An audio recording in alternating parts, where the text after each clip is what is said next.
Lurralde urrun batean, erreinu bat bananduta zegoen. Sorgindutako pirata ontziak izotz bihurtzen ziren, eta herriek ezin zuten betiko negu baten loalditik esnatu.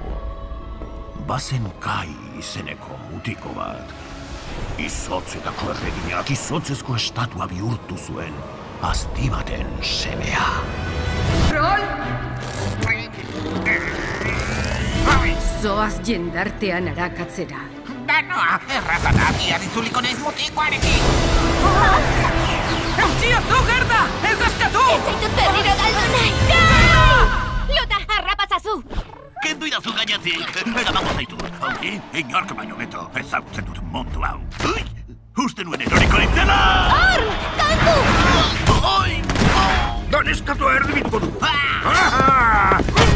Zaila gaitezen berriro. Nora bidali duzu, Kai? Iparraizeak eraman du.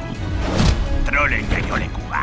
Desagertu ziren denak? Bat geratu zen, indartsuagoa zen, askoz, hausartagoa. Eta baita, benetan ederra.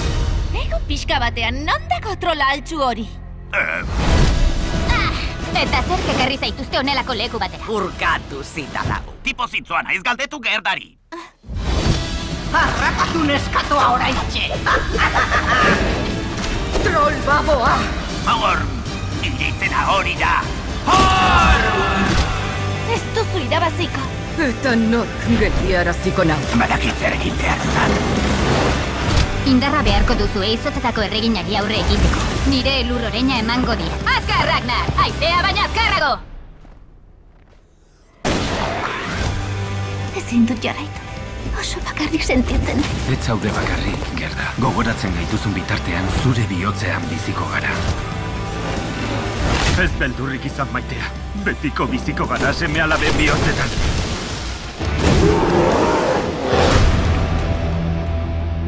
Txakurriztun bat ez fidatzea ere. Nien naiz txakurra.